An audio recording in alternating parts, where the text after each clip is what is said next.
ایک صحابی تھا حضور کا، اس کا ظاہر نام تھا، وہ دیہات کی ترکاریاں لاتا اور مدینے میں بیچتا، اور حضور علیہ الصلوۃ والسلام شہر کی چیزیں اسے تحفے میں دیتے۔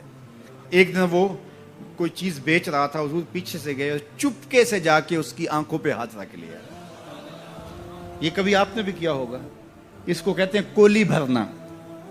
جب آپ کا کوئی گوڑا دوست ہو، بڑا جانی اور جگری، جس سے آپ بڑے فرینگ ہو، تو پھر وہ بیٹھا ہو اور آپ پیچھے سے چپکے سے جا کے اس کی آنکھوں پہ ہاتھ رکھ لیتے ہیں، اور پھر وہ بولتا ہے کہ کون ہے، اور آپ یہ دیکھنا چاہتے ہیں کہ میرا نام کس نمبر پہ آتا ہے۔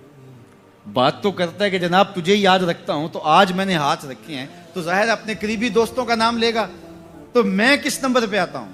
تو کسی کی کولی بھرنے کا مطلب یہ ہوتا ہے میں کیسے جا کے اس کی کولی بھر لی۔ اب حضور کے ہاتھ آنکھوں پہ آئے ہوں اور سینے تک ٹھنڈ نہ گئی ہو، یہ کیسے ہو سکتا ہے؟ اس کو نہ پتا چلا ہو کہ حضور ہے۔ بلکہ حدیث میں آتا ہے کہ وہ بولتا نہیں، حضور آنکھیں دبا رہے ہیں اور وہ بولتا نہیں، بلکہ جب اس کو یقین ہو گیا کہ حضور ہی ہیں، تو اس نے اپنی کمر کو پیچھے حضور کے سینے سے جوڑ کے رگڑنا شروع کر دیا، اور حضور دبا رہے ہیں کہ یعنی وہ بتائے کہ میں کون ہوں، لیکن وہ بولتا ہی نہیں ہے۔ مجھے میاں صاحب یاد آئے، لوگ تو اس کو مجاز کے معنی میں لیتے ہیں، میں یہاں یہ شعر پڑھتا ہوں۔ سفنے دے وچ ماہی ملیا تے گل وچ پا لیاں باواں، سفنے دے وچ ماہی ملیا تے گل وچ پا لیاں باواں، ڈر دی ماری اکھ نہ کھولاں متاں پھر وچھڑ نہ جاواں، ڈر دی ماری اکھ نہ کھولاں متاں پھر وچھڑ نہ جاواں۔ تو حضور آنکھیں دبا رہے ہیں اور وہ نہیں بولتا۔ حضور خود ارشاد فرمایا اس غلام کو کون خریدے گا؟ تو اس نے کہا حضور مجھے کس نے خریدنا ہے، میں تو بہت سستا ہوں۔ فرمایا تو بہت مہنگا ہے۔ اللہ اکبر، تو اللہ کے ہاں بہت مہنگا ہے۔ تو حضور یوں بھی پیار کیا کرتے۔ تو نام کوئی اور تھا، حضور نے لاٹ سے کہا ذوالیدین، او دو ہاتھوں والے، نام ہی دو ہاتھوں والا پڑ گیا۔ ایک دن کسی نے حضرت ذوالیدین سے پوچھا کہ یہ تو حضور نے لاٹ سے کہا ذوالیدین، لوگوں نے بھی کہنا شروع کر دیا، نام تو تمہارا کوئی اور ہوگا، بتاؤ تمہارا اصل نام کیا تھا؟ حضرت ذوالیدین بولے میرا اصل نام وہی ہے جو حضور نے رکھ دیا ہے۔ ساری زندگی اپنا نام ہی نہیں بتائے، کہا میرا وہی نام ہے جو حضور نے رکھ دیا ہے۔ حضرت سفینہ رضی اللہ تعالیٰ عنہ، اللہ اکبر، سفینہ کس طرح ان کا نام پڑا؟ نام اس طرح پڑا کہ جب قافلہ چلتا تھا تو حضرت سفینہ جو ہے وہ پیچھے رہتے، حضور نے کہا کہ تم ذرا پیچھے رہو، قافلے میں سے کسی شخص کی کوئی چیز گری پڑی ہو تو وہ اٹھا لیا کرو۔ پھر قافلہ جہاں پڑاؤ کرتا تو وہ آواز دیتے بھئی کسی کی کوئی شے گم ہے تو وہ مجھ سے لے لیں۔ تو کسی کی کوئی چیز گری ہوتی، کسی کا جوتا گرا ہوتا، کسی کی کوئی اور چیز گری ہوتی، کسی کا کوئی برتن گرا ہوتا، تو وہ ایک دن حضور نے دیکھا کہ انہوں نے بہت ساری چیزیں اٹھائی ہوئی ہیں، اور سفینہ عربی میں کشتی کو کہتے ہیں، بڑی کشتی کو۔ تو حضور نے فرمایا تو سفینہ ہے، تو کشتی ہے؟ اللہ اکبر، نام ہی سفینہ پڑ گیا۔ ایک قافلے میں بچھڑ گئے، پیچھے رہتے تھے بچھڑ گئے، قافلہ نکل گیا، اب جنگل ہے اور کوئی رستہ سجھائی نہیں دے رہا۔ خیر کیا دیکھا کہ ایک شیر ہے، انسانی بو سونگ کے حملہ آور ہونے کے لیے آگے بڑھا۔ تو شیر جب قریب آیا نا اور حملہ کرنے لگا، تو حضرت سفینہ نے شیر کو کیا کہا، سن لو ذرا۔ شیر کو مخاطب ہو کے اس کی آنکھوں میں آنکھیں ڈال کے کہا یا ابل حارث انا مولا رسول اللہ صلی اللہ علیہ وسلم، اے جنگل کے بادشاہ سن، میں رسول اللہ کا غلام ہوں۔ بس آپ کے کہنے کی دیر تھی، اس نے دم ہلانا شروع کر دی، اور وہ آگے آگے چلتا تھا۔ راوی لکھتا ہے کہ وہ آگے آگے دوڑتا تھا اور آوازیں نکالتا تھا، اور اگر اور کوئی جانور ہوتا تو اس کو بھی کہتا پیچھے ہٹو۔ وہ پروٹوکول گاڑی نہیں ہوتی، وہ پروٹوکول کے طور پہ آگے آگے چل رہا تھا، یہاں تک کہ قافلے تک پہنچا کے پھر واپس آتا ہے۔ جو خدا اور رسول کا ہو جاتا ہے زمانہ اس کا ہو جاتا ہے۔ تو کہا کہ تم کس کی تلاش میں لگے ہو، آؤ ذرا ان کے ہو کے تو دیکھو۔ کسی زمانے میں ہوتا تھا کہ شام کو بوڑھی مائیں بچوں کو لے کر کے بیٹھ جایا کرتی تھی، اور دادی اماں کے گرد سارے بچے جمع ہو جاتے تھے اور وہ کہانیاں سنایا کرتی تھی۔ ان کہانیوں میں صحابہ کی عظمت کی کہانیاں تھیں، کے اندر وہ دین گھول کے بچوں کو پلایا کرتی تھی، اور بچوں کو اس کا چسکا، اس کا نشہ ایسا تھا کہ وہ روز شام کو دادی اماں کے بستر میں گھس جاتے اور دادی اماں ان کو دین کا سبق دیتی، اپنی روایات پڑھاتی، اخلاقیات سکھاتی، اور بچے اس درس گاہ سے پڑھ کے جب نکلتے تو پھر وہ دنیا کے جس کونے پہ بھی کھڑے ہوتے اس درس کو کبھی بھی بھولا نہیں کرتے تھے۔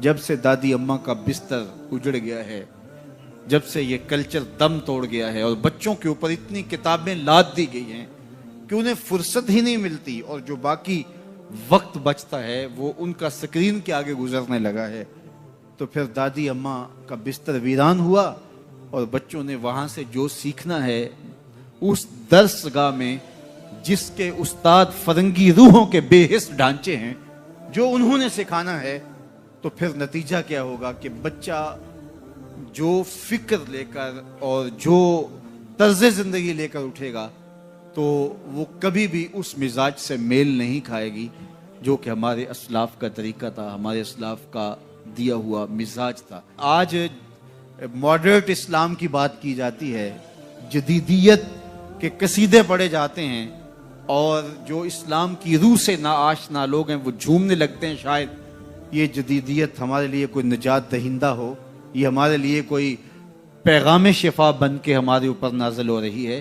یہ جدیدیت، یہ اسلام کا مزاج نہیں ہے۔ اسلام وہی ہے جو 14 صدیاں قبل صفہ کے چبوترے پہ بیٹھ کے رسول اللہ نے صحابہ کو پڑھایا تھا۔ اسلام وہی ہے جو مسجد نبوی کی چٹائی پہ بیٹھ کے رسول اللہ نے درس دیا تھا، وہی اسلام ہے۔ اسلام نہیں بدلا، اور نہ ہی اسلام کے اندر کوئی ناسخ و منسوخ ہے کہ جو مشکل لگا اس کو نکال دیا، جو آسان سمجھا اس کو جو ہے وہ رکھ لیا۔ یہ خواہشات کا اسلام نہیں ہے، آرزوؤں کا اسلام نہیں ہے کہ جو مشکل لگا اس کو نکال دیا۔ رومی نے بھی ایک بڑے خوبصورت پیرائے میں اس کی نفی کی ہے۔ کسی زمانے میں وہ لوگ تصویریں چھپوایا کرتے تھے میلوں ٹھیلوں پر، اور تو وہ اس نے کہا کہ میرے یہاں شیر کی تصویر چھاپ دو، تو اس نے وہ مشین جس میں روشنائی ہوتی ہے اس کی جب پن جسم کے اندر ڈالی اور درد ہوا تو پوچھا کیا کرنے لگے ہو؟ کہا کہ میں شیر کا منہ بنانے لگا ہوں۔ اس نے کہا اس نے کون سا کھانا ہے؟ تو اس نے وہ پن باہر نکال لی، پھر دوسری جگہ جب داخل کی تو پھر درد ہوا تو کہا کیا کرنے لگے ہو؟ کہا شیر کی ٹانگیں بنانے لگا۔ کہا اس نے کون سا چلنا ہے؟ پھر اس نے خیر باہر نکالی، روشنائی اندر جذب کرنے کے لیے پھر جب اس نے سوئی ڈالی تو کہا اب کیا کرنے لگے ہو؟ کہا میں شیر کے کان بنانے لگا ہوں۔ تو اس نے کہا اس نے کون سا سننا ہے؟ تو خیر اس نے پھر نکال لیا، تو جہاں رکھے تو پوچھے کیا کرنے لگے ہو؟ کبھی بولے میں اس کی آنکھیں بنانے لگا ہوں، کبھی کہے اس کی دم بنانے لگا ہوں، تو یہ کوئی نہ کوئی عذر پیش کر دے۔ تو اس نے کہا بابا پھر میں کیا بناؤں؟ کہا بس تم شیر بنا دو۔ اس نے کہا میں کیسا شیر بناؤں جس کی آنکھیں بھی نہ ہوں، جس کے کان بھی نہ ہوں، جس کی ٹانگیں بھی نہ ہوں، جس کا پیٹ بھی نہ ہو، جس کی دم بھی نہ ہو؟ کہا بس تم سمپل شیر بنا دو۔ کہا کہ وہ شیر مجھ سے نہیں بنتا جس کے یہ اعضاء نہ ہوں۔ یہ اعضاء تو ہوں گے شیر بنے گا، لیکن جب بھی کوئی اعضاء بنانے کے لیے وہ سوئی جسم کے اندر داخل کرتا تو درد ہوتا، تو وہ اس درد کو برداشت نہ کر پاتا، کہتا نہیں اس کے بغیر شیر بنا دو، اس کے بغیر شیر بنا دو۔ تو میاں یہ جدیدیت کے نام سے جس اسلام کے لوگ بات کرتے ہیں، جو مشکل لگا اس نکال دیا دین سے، یہ دین میں ہے ہی نہیں، بات ہی ختم ہو گئی۔ اور آج مغرب بڑی تیزی کے ساتھ اصطلاح آگے لانے کی کوشش کر رہا ہے۔ پہلے وہ دہشت گردی کے نام سے پورے مسلمانوں کو مارا، ایک اصطلاح لے کر آئے، اور پھر بنیاد پرستی کے نام سے، اور اب جو ہے وہ جدیدیت کے نام سے امت پر حملہ آور ہو رہا ہے۔ اسلام وہی ہے جو کھجور کی چٹائیوں پہ بیٹھ کے ابو ہریرہ نے رسول اللہ سے پڑھا تھا، وہی حیا کی لپٹی ہوئی چادر ہے جو فاطمہ اوڑھتی تھی۔ اسلام وہی ہے جو مدینے کی گلیوں میں میرے حضور لوگوں کو دیا کرتے تھے۔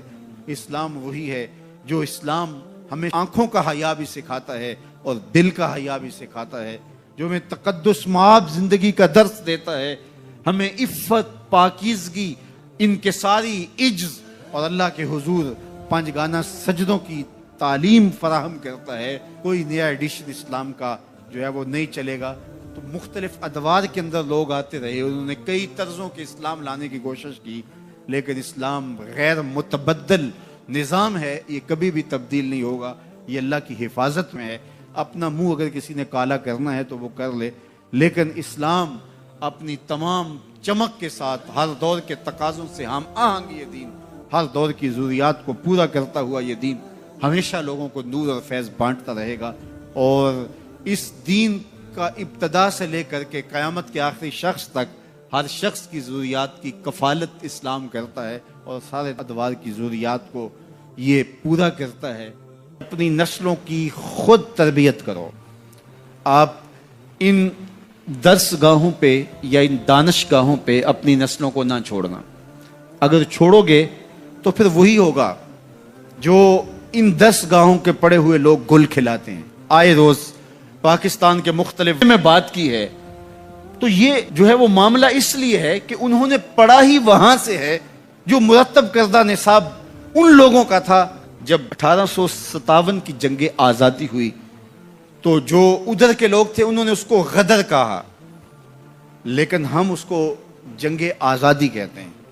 تو جو بھی لفظ بولے جاتے ہیں اس کے پیچھے نظریات ہوتے ہیں، تو یہ بات ذہن میں رکھیے گا کہ غیر مسلم چاہے اپنے سکولوں میں، اپنی یونیورسٹیوں میں، اپنی دانشگاہوں میں دین بھی پڑھا رہے ہوں تو وہ دین بھی ان کے مزاج کا ہوگا، تو وہ ظاہر ہے ان کے ہاں غنیمت کا لفظ ہی موجود نہیں ہے تو وہ لوٹ مار نہیں کہیں گے تو اور کیا کہیں گے، چونکہ ان کے ہاں یہ اسلامی اصطلاح ہی موجود نہیں ہے تو وہ کس طرح اس کو جو ہے وہ غنیمت کا لفظ بول سکتے ہیں۔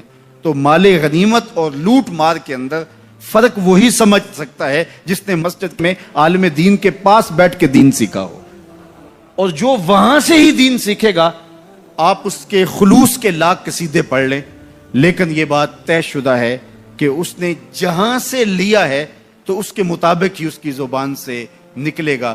اقبال نے جو لیڈر کی خوبیاں بیان کی، یہ خوبیاں ہونی چاہیے: چے باید مردرا تبے بلندے مشرب نابے دلے گرمے نگاہ پاک بینے جانے بے تابے۔ یہ 5 چیزیں ہیں، ان میں سے دوسری چیز مشرب نابے، اس نے جہاں سے پانی پیا ہے، جہاں سے اس نے غذا لی ہے، جس گھاٹ سے اس نے اپنی غذا لی ہے وہ مشرب پاکیزہ ہونا چاہیے۔ اگر وہ مشرب پاکیزہ نہیں ہے تو اس کے اثرات بدن پر ضرور ہوں گے۔ اس لیے اپنے مشرب اچھے کرو، اپنی اولادوں کے مشرب اچھے رکھو۔ یہ فیشن کے فلاں سکول میں ہم نے اپنے بچوں کو داخل کروانا ہے، یہ نسل کو لے ڈوبے گا۔ یہ 4 دن کی زندگی اصل ہماری زندگی آخرت کی ہے۔ اس لیے اس دور موجود کے اندر اگرچہ اس طرح کی درس گاہیں جو ہے وہ نایاب تو نہیں، کامیاب ہوتی چلی جا رہی ہیں جس میں اسلام کی روح کے مطابق پڑھایا جا رہا ہو، لیکن آپ کو مجبوراً کہیں بچے داخل بھی کروانے ہوں، لیکن ان کی تربیت کا جوہر آپ کے اپنے ہاتھوں میں ہے اور کبھی ضائع نہ ہونے دیں۔ مت چھوڑ دیں کہ یہ سکول، یہ کالج، یہ دانشگاہیں، یہ یونیورسٹیاں، یہ ادارے آپ کے بچوں کی تربیت کریں گے۔ یہ آپ کی تربیت کے ضامن نہیں ہیں۔ یہ بہت سارے تو پیسے کمانے کے چکر میں ہیں اور کچھ فرنگی روحوں کے بے حس ڈھانچے ہیں، اس لیے وہ وہی دیں گے جو ان کو دیا گیا۔ اس لیے بچوں کو از خود آپ نے دین سکھانا ہے، اپنی خاندانی روایات سکھانی ہے، مشرقی شرم و حیا اور مشرقی روایات اور مشرقی تقدیس سکھانی ہے، اور ان کو بتانا ہے بچوں کو بھی اور بیٹیوں کو بھی کہ تم نوکر محمد عربی کے ہو، تمہارا کلچر مغرب کی ہواؤں سے نہیں پھوٹتا، گنبد خضرا کی ضیاؤں سے پھوٹتا ہے۔ اس لیے ان کی اصطلاحات، ان کی ٹرمز جو ہیں وہ بھی وہی ہونی چاہیے جو اسلام نے ہمیں دی ہیں۔ اس لیے جب ہم اپنی نسلوں کو نہیں سنبھالیں گے تو یہ سب کچھ ہوتا رہے گا۔ اس لیے میں اور آپ اچھی طرح سے اپنی نسلوں کو سنبھالیں۔ اس وقتوں میں یہ فکر لگی رہی ہے کہ ہماری آنے والی نسلوں کا کیا بنے گا۔ اس وقت پوری اسلامی دنیا جس طرح ری شیپ ہو رہی ہے اور جس طرح اس کا جو نقشہ بننے جا رہا ہے، اور مغرب اس کے اوپر جو اربوں خربوں پہ خرچ کر رہا ہے، ظاہر ہے نسل کشی کر کے بھی دیکھ لیا، اتنے لوگوں کو مارا تو نہیں جا سکتا، تو اب کیا کرو کہ ان کی زندگیوں کو تبدیل کر دو، ان کی ڈائریکشن ہی تبدیل کر دو، ان کا راستہ ہی تبدیل کر دو۔ اب ضرورت یہ ہے کہ ہم نے اپنی نسلوں کو خود ان کی حفاظت کرنی ہے۔ قوموں کے جو اجتماعی جرم ہوتے ہیں ان کی سزا قومیں دنیا پہ پاتی ہیں۔ یہ بات میں آپ کو بتاؤں، جو قومیں اجتماعی زیادتی کرتی ہیں، اجتماعی ظلم کرتی ہیں، جو قومیں اجتماعی سستی کا ارتکاب کرتی ہیں، جو قومیں اجتماعی غلطی پہ ہوتی ہیں، تو ان کی اجتماعی غلطیوں کی سزا انہیں دنیا پر ہی ملتی ہے کہ ذلت میں، نقبت میں، رسوائی میں ان کو مبتلا کر دیا جاتا ہے۔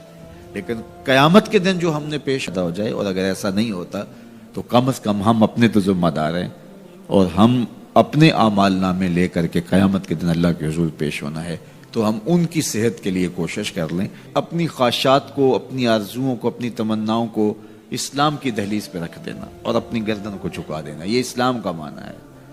ہم جو رسوم و رواج ہیں وہ بھی اپنے علاقائی رکھیں، اور کلچر بھی ہمارا اپنی خواہش کا ہو، کاروبار بھی ہم اپنے طریقے سے کریں، جھوٹ بولنا چاہیں تو بول لیں، اور ہم مکر و فریب اور دجل و تلبیسات کا بازار بھی گرم رکھنا چاہیں کر لیں۔ جب مسجد کو آئیں تو ٹوپی پہن لیں اور نماز پڑھ کے پھر ٹوپی وہیں رکھ کے، نماز بھی وہیں رکھ کے، دین بھی وہیں رکھ کے پھر دکان پہ جا کے بیٹھ جائیں۔ تو وہ میاں جو نماز پڑھی ہے وہ دکان پہ بھی ساتھ لے کے جائیں، وہ دینداری آپ کے دفتر میں بھی آپ کے ساتھ ہونی چاہیے۔ لیکن ایسا نہیں ہے۔ میں ایک بات کہتا ہوں کہ اگر اس طرح کا دین چلتا ہوتا تو ابو جہل کو کیا مسئلہ تھا کہ اس کی جھوٹی سرداری بھی چلتی رہتی، اس کا مکر و فریب بھی چلتا رہتا، اس کا سب کچھ چلتا رہتا اور ساتھ ساتھ دین بھی چلتا رہتا۔ لیکن اسے پتا تھا کہ دین لانے کا مطلب یہ ہے کہ بلال کے ساتھ کندھے سے کندھا ملا کے کھڑا ہونا پڑے گا۔ دین لانے کا مطلب یہ ہے کہ سر سے لے کر پاؤں تک اسلام کا نظم قبول کرنے اور اسلام کا طرز حیات اختیار کرنا پڑے گا۔ تو اسلام لانے کا مطلب یہ ہے کہ جب ہم مسلمان ہوئے تو پھر حضور کا دیا ہوا سارا نظام ہم اپنی روحوں میں اتار لیں گے۔ تو مجھے اور آپ کو اپنی خواہشات، اپنا طرز زندگی، اپنا انداز معاشرت حضور کے لائے ہوئے نظم کے مطابق اختیار کرنا پڑے گا۔ صرف نمازوں کا نام ہی دین نہیں ہے، سر پہ امامہ رکھ لینے کا اور داڑھی سجا لینے کا نام ہی دین نہیں ہے۔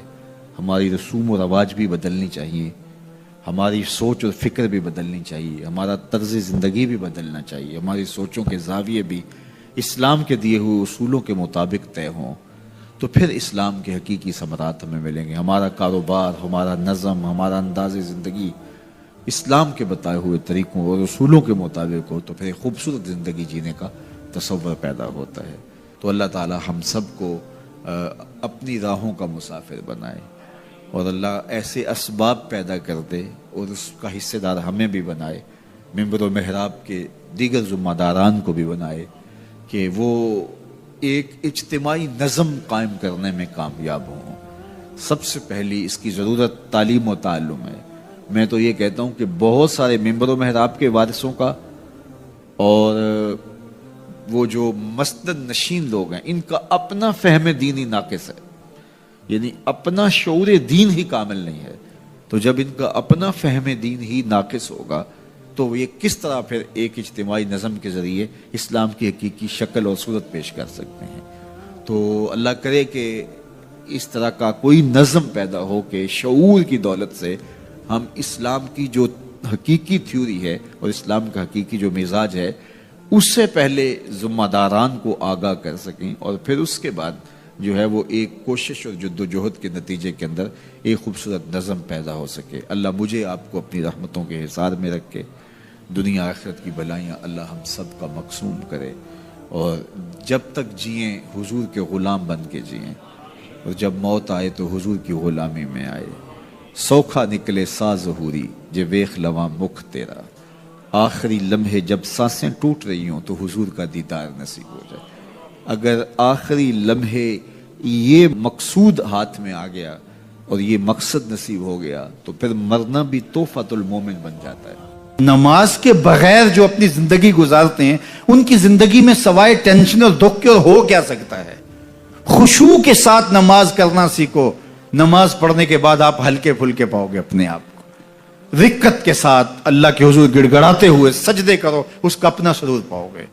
اللہ اکبر۔ لیکن ایک بندہ کہے کہ جناب میں نماز پڑھتا ہوں لیکن ایسی کیفیت تو پیدا نہیں ہوتی، تو شیطان اس کو کہتا ہے کیا فائدہ ایسی نماز پڑھنے کا؟ لوگ بھی کہتے ہیں فلاں بندے سے یہ جرم بھی سرزد ہوتا ہے، نماز بھی پڑھتا ہے، اس کی نماز کو مورد الزام بناتے ہیں۔ تو بندہ بھی کہتا ہے چھوڑے، نماز نے مجھے کیا فائدہ دیا؟ لیکن کہا نہیں نماز نہیں چھوڑنی۔ پہلے فرمایا نماز میں خشوع کرتے ہیں، یہاں فرمایا نماز کی محافظت کرتے ہیں۔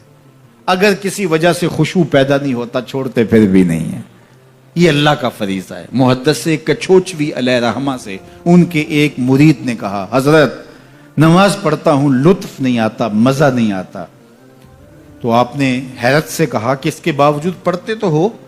کہا جی وہ تو اللہ کا حکم ہے، وہ تو پڑھتا ہوں۔ تو محدث کچھوچوی علیہ رحمہ جھومنے لگے، کہا واہ واہ تم لطف کے بندے نہیں اللہ کے بندے ہو۔ تمہیں سرور نہیں آتا پھر بھی پڑھتے ہو، اس کا مطلب ہے تم سرور کے لیے، مزے کے لیے، لطف کے لیے نہیں پڑھتے، تم تو اللہ کے لیے پڑھتے ہو۔ اللہ اکبر۔ تو بندہ سرور نہیں بھی آ رہا پھر بھی اپنے آپ کو کھینچ کے لا رہا ہے مسجد کے اندر، خیال تنگ کر رہے ہیں پھر بھی مصلی پہ اپنے آپ کو کھڑا کر رہا ہے۔ سوچیں اس کو آوارہ پتے کی طرح کبھی ادھر پھینکتی ہیں کبھی ادھر پھینکتی ہیں، لیکن پھر بھی وہ کھڑا ہوا ہے کہ میں نماز پوری کر کے جانی ہے۔ بار بار کبھی بھولتا ہے لیکن پھر دوبارہ نیت مان کے کھڑا ہو جاتا ہے، نہیں میں پوری کر کے جانی ہے۔ یہ کیوں کرتا ہے؟ میرے اللہ کا حکم ہے۔ تو خشوع کی وہ کیفیت نہ بھی ہو تو کہا محافظت پھر بھی کرتے ہیں۔ یہ خوش نصیب لوگ ہیں، اولئک هم الوارثون، یہ لوگ وارث ہیں۔ یہ لوگ جن میں یہ خوبی ہیں یہ وارث ہیں۔ کس چیز کے وارث ہیں؟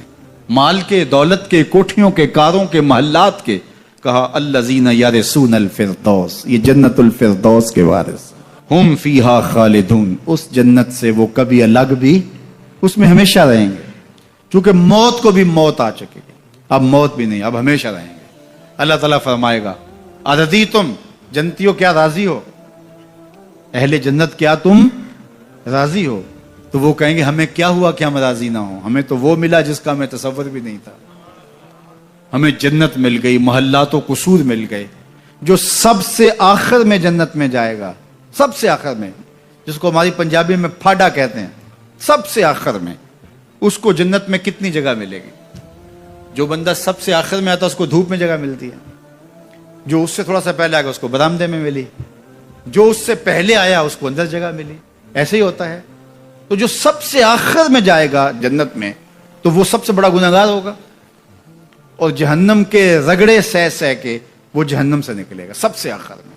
بخاری شریف میں تذکرہ موجود ہے، اللہ کے حضور حاضر ہوگا اور اللہ اس بندے کو کہے گا بتا کیا چاہیے؟ وہ کہے گا مالک مجھے یہ چاہیے۔ اللہ فرمائے گا لک ما تمنیت، جو تو نے آرزو کی جات سب کچھ میں نے تیری جھولی میں ڈال دیا، اب جنت میں چلا جائے گا۔ اب اس کو تو یہ ہوگا سایہ دیوار میں جگہ مل جائے تو غنیمت ہے، جنت کے کسی درخت کے نیچے جھونپڑا لگا لوں تو کافی ہے، چلو کوئی 2 مرلے کا 3 مرلے کا کٹھیا بھی مل جائے تو کافی ہے، اس کے لیے تو اتنا ہی کافی کہ جہنم سے نکل گیا۔ لیکن اس کو کہا جائے گا جا جنت میں چلا جا، اور تیرے لیے جنت میں دنیا سے 10 گنا جگہ ہے، دنیا سے، بخاری کی روایت، 10 گنا جگہ، یہ 7 بر اعظم پہ پھیلا ہوا جہاں، اور اس کو 10 سے ضرب دے، اتنی جگہ اس کی ہے جو سب سے آخر میں جائے گا۔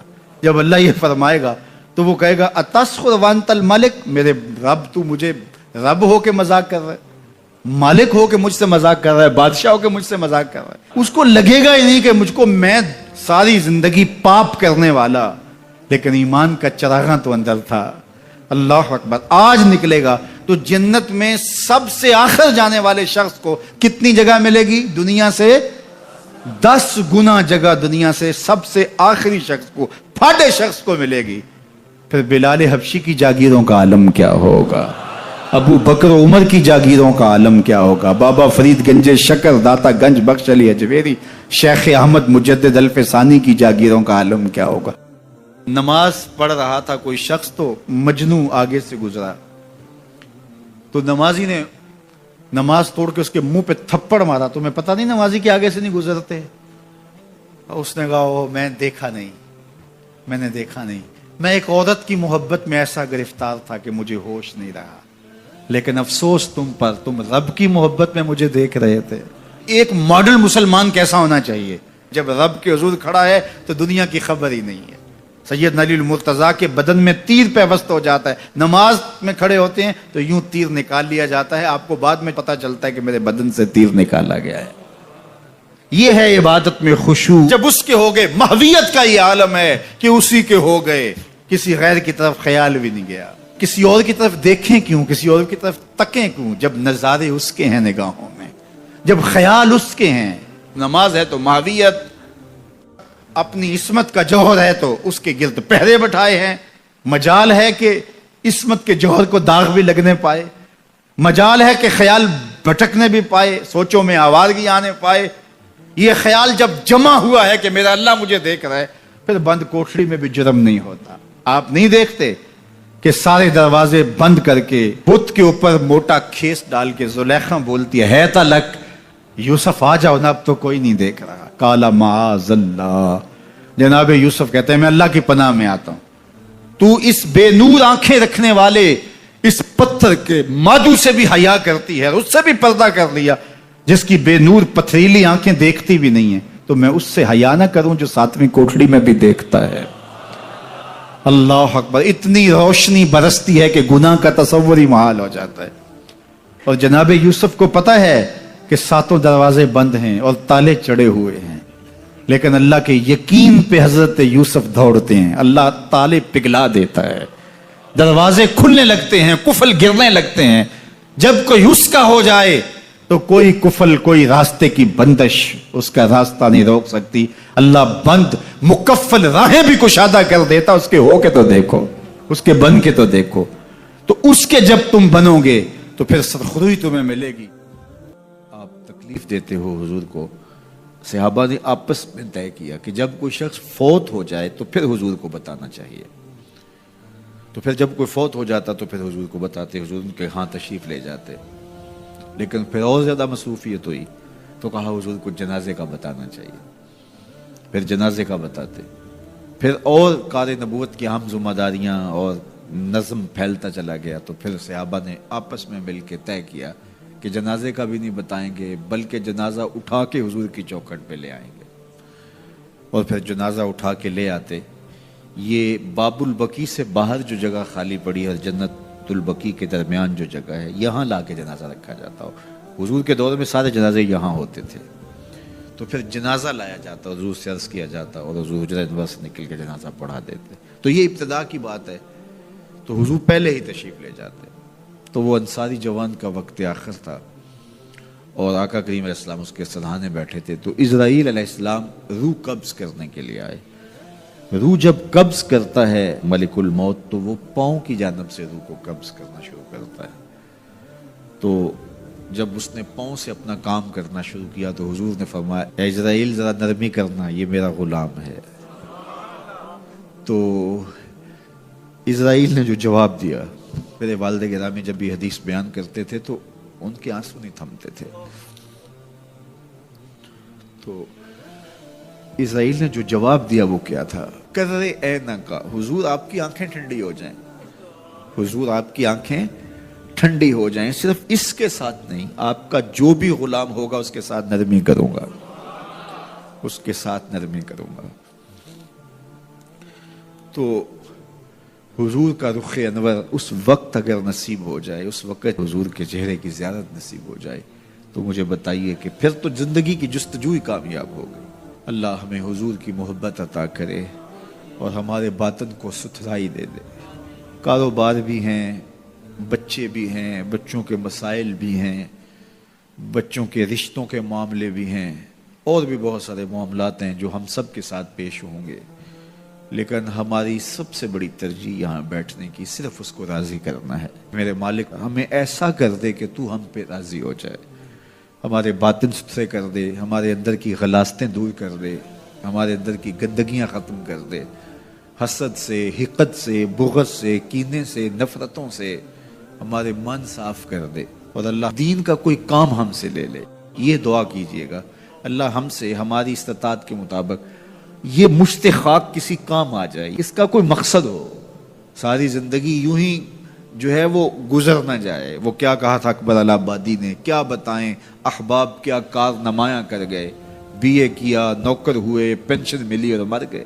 یہ زندگی کا مقصد تو نہیں، یہ تو کام ایک چونٹی بھی کرتی ہے، صبح اپنی بل سے نکلتی ہے، رزق اکٹھا کرتی ہے، خود کھاتی ہے، بچوں کو کھلاتی ہے، موسم برسات کے لیے جمع کرتی ہے، کسی کو ذرا بھی نہیں دیتی۔ اور یہی کام انسان کا ہو، صبح کام پہ نکل گیا، شام آ گیا، سو گیا، چلا گیا، تو پھر کیا فائدہ؟ اشرف المخلوقات کا ہے۔ تو یہ دعا کریں اللہ اس مشت خاک سے کوئی کام لے لے اپنے دین کے لیے، ہم مقصد کی زندگی گزاریں، با مقصد ہماری حیات مستعار ہو، اور وہ با مقصد تبھی ہو سکتی ہے کہ اللہ رسول کی راہوں پہ گزاروں میں انسانیت کی خدمت کریں۔ سب سے بڑی خدمت انسانیت کی انسانی ہدایت کے لیے کوشش ہے۔ انسان کی سب سے بڑی ضرورت ہدایت ہے، تو انسانی ہدایت کے لیے کوشش یہ سب سے بڑی انسانیت کی خدمت ہے۔ اللہ ہمیں توفیق دے۔